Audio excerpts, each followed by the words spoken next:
Boa tarde, meus queridos irmãos, graça e paz. Estamos aí para mais um estudo cronológico da Bíblia. Nós estamos no segundo estudo, nós falamos sobre a criação de todas as coisas, a criação do homem, o pecado do homem, a queda, né, do homem. Falamos também sobre Caim e Abel, a oferta. E agora vamos estar falando sobre que Deus julgou o mundo antigo e salvou Noé. E falando sobre a trajetória do Cordeiro, a trajetória do Cordeiro de Deus. Ezequiel fala, porque não tenho prazer na morte de ninguém, diz o Senhor Deus. Portanto, convertei-vos e vivei. Ezequiel 18, 32. Então, Deus não tem prazer na morte do ímpio, do pecador. Quer que todos se arrependam e cheguem ao conhecimento da verdade. Mas Deus julgou o mundo antigo porque o homem se tornou mau, pecador, de uma tal forma que não havia limites para os homens, né? E a gente vai decorrer do estudo e ver o que aconteceu com a humanidade. E nós estamos meditando no estudo cronológico da Bíblia, baseado na visão Missão Novas Tribos do Brasil, no material cronológico, muito importante. Você que quer aprender um pouco mais da Palavra de Deus, que está começando, vale para as crianças, adolescentes, adultos, né? Então é muito importante meditarmos na Palavra. A forma mais segura de nós aprendermos sobre Deus é meditarmos na Sua Palavra, a Bíblia Sagrada. De Adão até Noé, passaram-se aproximadamente 1.600, 1.650 anos, aproximadamente 10 gerações. E em Gênesis 6, nós aprendemos aqui o seguinte, que Deus, ele tomou uma decisão. Pesou no seu coração ter criado o homem. Deus arrependeu de ter criado o homem. Deus não se arrepende como nós, mas quer dizer que foi uma mudança de pensamento e atitude de Deus em relação ao homem. Aquilo trouxe tristeza de ver tanta maldade na humanidade. A violência crescendo, o egoísmo, né, a maldade humana, os homens mentiam uns para os outros, fofoca, né, violência, não se respeitava o casamento como a instituição que Deus havia feito desde o início, né? Homem e mulher deixará, né, o homem, pai e mãe, unir-se à sua mulher, os dois se tornarão uma só carne. Não respeitava isso porque o homem se tornou polígamo, né? O homem tinha várias mulheres e muitas coisas mais, né? O homicídio, né? Porque seguiram aí o pecado de Caim, deram ouvido a Satanás. O ser humano deu ouvido a Satanás e se afastaram de Deus. E isso trouxe tristeza ao coração de Deus, a ponto de Deus exterminar o ser humano. Não é só uma palavra da Bíblia, né? Que eu creio que a Bíblia é a palavra de Deus. Mas 250 culturas no mundo todo concordam que houve um dilúvio. Então, realmente é algo assim que a gente vê que é algo verídico, né? Porque de tantas culturas, né? No mundo, 250 culturas concordam que houve dilúvio, que um Deus, né, ou deuses enfurecidos resolveu dar cabo da humanidade, exterminar a humanidade. Então, não só as culturas têm essa história do dilúvio, mas a própria ciência também concorda que houve um dia um dilúvio, que trouxe extermínio para a humanidade e também para toda a raça humana, né? Não só para toda a raça humana, mas também para todas as espécies da terra, né? Os animais, né? E tudo mais. Então, Deus falando, Gênesis 6,3, então disse o Senhor, o meu espírito não agirá para sempre no homem, pois este é carnal, e os seus dias serão 120 anos. Deus advertiu que não continuaria a proclamar-lhe a sua mensagem. que eles teriam 120 anos de oportunidade, que no final desse tempo Deus iria trazer juízo sobre a humanidade, sobre a terra. Porque Deus sabia que o homem não iria voltar atrás em arrependimento, em mudança de pensamento e atitude, não iriam se quebrantar e querer dar ouvidos a Deus, a ter um relacionamento com Deus, a querer agradar a Deus. E diante de tudo aquilo, de todas aquelas pessoas que se afastou de Deus, existia um homem no meio de 2 bilhões de pessoas aproximadamente. Isso é uma estatística, uma contagem, até mesmo pela ciência. A teologia concorda também com esse número de pessoas que já existia na época, já descontando, né, aquelas pessoas que morreriam em guerras, na violência que existia, né?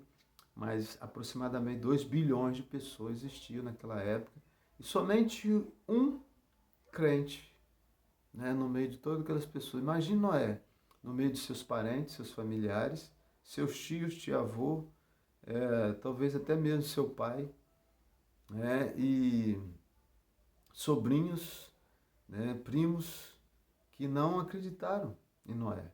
Talvez debocharam de Noé, achando que Noé, né, é aquele que traria alegria para sua família. Não sei o significado da vida de Noé. Aquele que traria, né, alegria, né? Aquele, mas, né, de repente, Noé foi chamado de louco, né? Um homem louco, fazia um barco, talvez longe do mar, longe de rios, nunca tinha chovido, né? E ele falando sobre um dilúvio, né? Sobre uma tempestade que viria, né? Em algo assim que, né, poderíamos pensar. Muitos debocharam de Noé, muitos não acreditaram dentro de sua própria casa mesmo, no sentido assim, seus familiares, né, seus parentes, mas somente sua esposa e seus filhos, que fizeram parte desse projeto. Deus mandou ele construir um grande barco, né? Um grande barco, algo assim realmente para aquele tempo monstruoso, né? De 100, 120 metros, 20 de comprimento, 25 de largura, 13 de altura, 3 andares, somente uma porta. E daquela forma, creio que Noé levou aproximadamente 100 anos para construir aquela arca, aquela embarcação, para poder acolher todos aqueles animais e a sua família. Creio que Deus estava pensando ali de levar até aquela embarcação, não animais gigantescos, né, mas animais filhotes, né, desses animais. O próprio Deus levou esses animais até a arca. E eles então, depois de todo aquele tempo, Noé pregou ele da verdade, e ele não conseguiu convencer as pessoas. Eles endureceram os corações, porque Deus ele não força ninguém a nada. O Espírito Santo que convence as pessoas, mas Deus ele não obriga. Ele está à porta e ele bate. Se alguém ouvir a voz e abrir a porta, ele entrará. Mas Deus dá liberdade às pessoas, Deus não força ninguém a nada, mas a vontade de Deus era salvar aquelas pessoas, a humanidade. Eu tenho aqui uma figura, a figura para você estar olhando aqui, tá? O barco lá nos fundos e as pessoas ali, é só uma figura, só para ilustrar realmente o que poderia ter acontecido, as pessoas ali morrendo afogadas, né?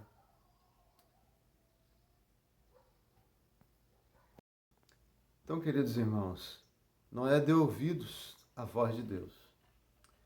Noé achou graça diante de Deus. O que seria isso? Né? O favor imerecido, o favor que nós merecemos, mas Noé achou graça diante de Deus, porque ele creu, ele confiou na palavra de Deus, ele fez tudo aquilo que Deus havia falado para ele fazer. Ele construiu uma arca, ele não construiu 2 ou 3, né? Somente um objeto de salvação, somente uma porta. Deus mandou ele fazer uma porta naquela arca.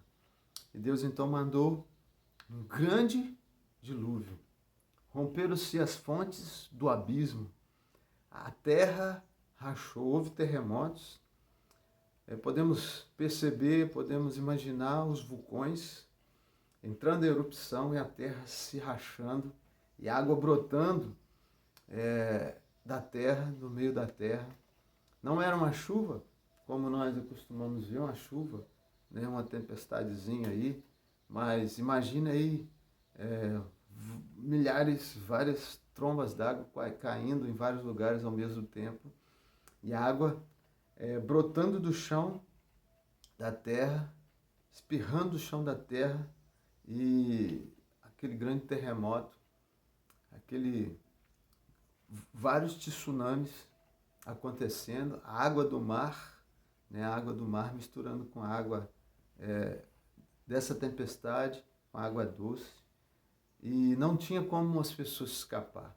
De repente as pessoas olham assim para as montanhas e aquela água, né, muita água vindo e não tem para onde fugir, não tem para onde correr. Imagine isso. Por isso que eu mostrei essa figura. Talvez as pessoas tentando se agarrar em alguma coisa, em árvores, em bananeiros, em muitas outras coisas, para poder se salvar. Mas não havia como se salvar. Não tinha somente quem estava dentro da arca. Por isso existia uma arca e uma porta. E a gente vê que o Evangelho, muitas coisas que nós cremos hoje no Evangelho estavam codificadas no Antigo Testamento. E a gente vai ver isso no decorrer desses estudos cronológicos. Então não tinha como se salvar a não ser estando naquela arca. E Noé entrou naquela arca, ele juntamente com os animais naquele dia, e permaneceram ali durante 7 dias. Depois desse tempo, Deus mandou então o dilúvio.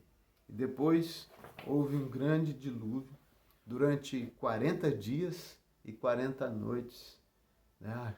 A tempestade caindo sobre a terra. E os montes mais altos foram cobertos. Fala lá de uma quantidade de côvados. E a água estava acima. Uma grande quantidade.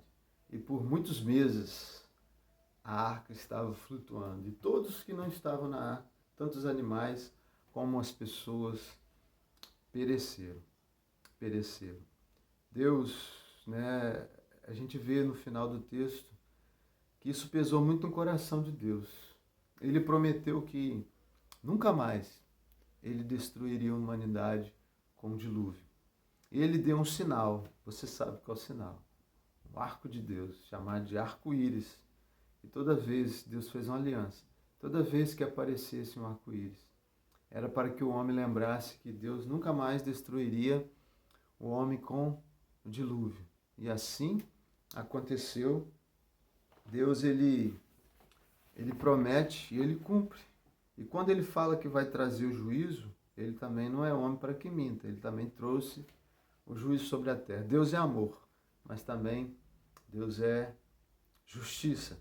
Deus nos ama, mas ele pune o pecado em nós. Ele pune o pecado. Deus ama o pecador, mas ele odeia o pecado. E o salário do pecado é a morte, é a separação de Deus. Então, tudo isso aconteceu para para nos ensinar uma verdade acerca do... Depois de todo aquele tempo, né, do dilúvio, e Noé ali dentro da arca, com todos aqueles animais, já há algum tempo, Deus então fez soprar um vento e aquelas águas começaram a baixar. Né? Começaram a baixar as águas do dilúvio e Noé então, a arca, né, teve aqueles testes, né, ali da pomba, né, que Noé soltou, mas depois de tudo isso, a arca ela paira sobre o Monte Ararat, né, que é na Turquia.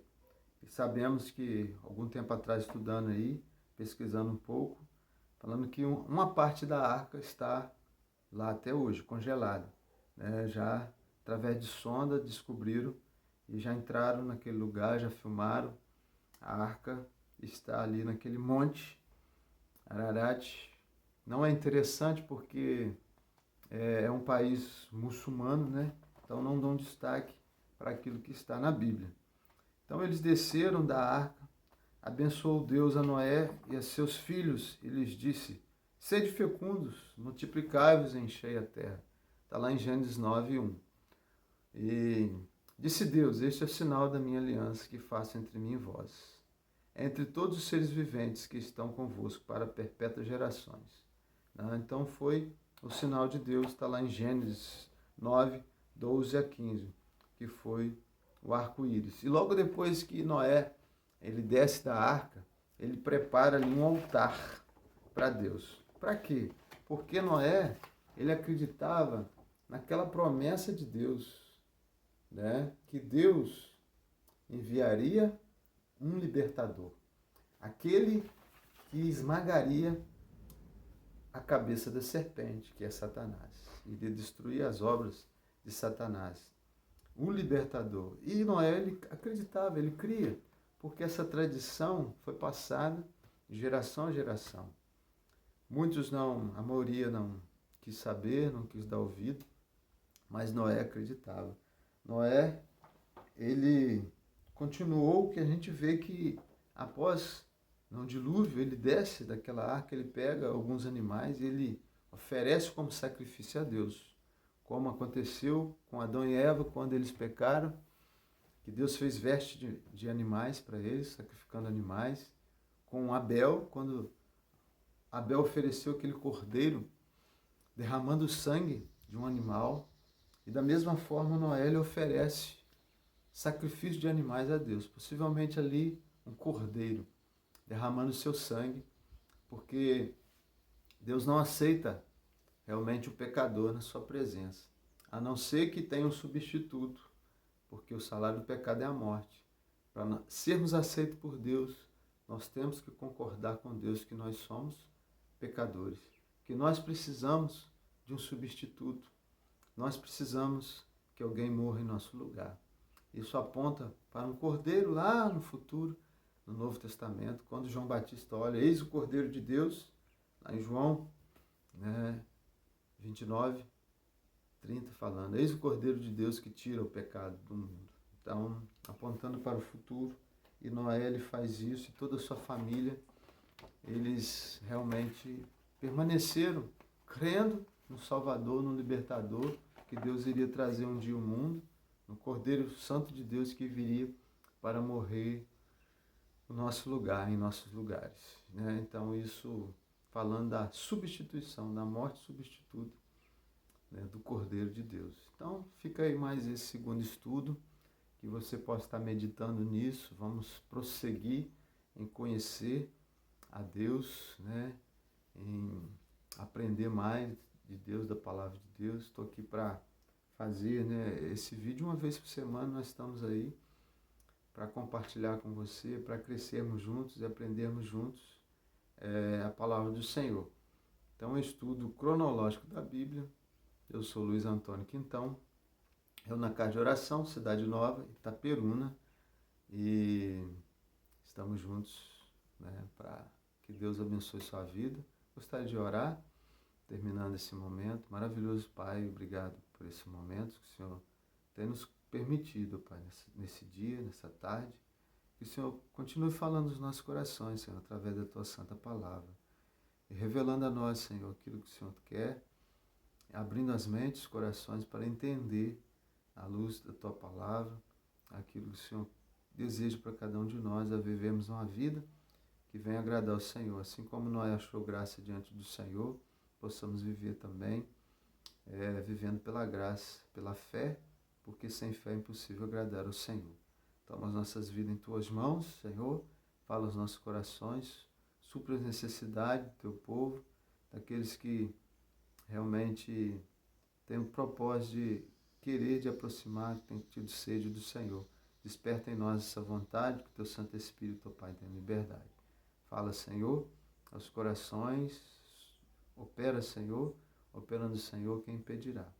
É o que nós te pedimos, que o Senhor esteja com a Tua mão de poder sobre a vida de cada um, Que teu Santo Espírito, ó Pai, tenha liberdade.